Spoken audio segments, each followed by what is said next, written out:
Di balik kejayaan kerajaan Pajajaran, ada sosok perempuan hebat yang dilupakan sejarah. Namanya Ratu Dewata, seorang perempuan sakti yang diam-diam menggerakkan roda kekuasaan Pajajaran. Ratu Dewata bukan sekadar istri raja, ia adalah penasihat utama, pelindung spiritual, bahkan pengambil keputusan penting Pajajaran. Dengan kecerdasannya, ia menyatukan para bangsawan, memperkuat hubungan antar suku, dan menjaga keseimbangan spiritual kerajaan. Di balik setiap kemenangan, di balik setiap perjanjian besar, Ratu Dewata berperan dalam bayang-bayang.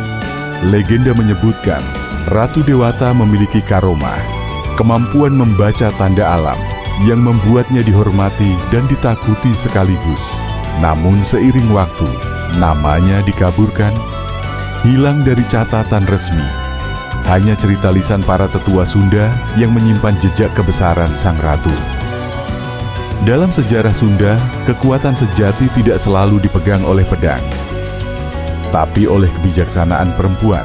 Kalau kamu bangga dengan kisah perempuan Nusantara, tekan like dan share video ini, dan subscribe Nusa Whisper sekarang juga.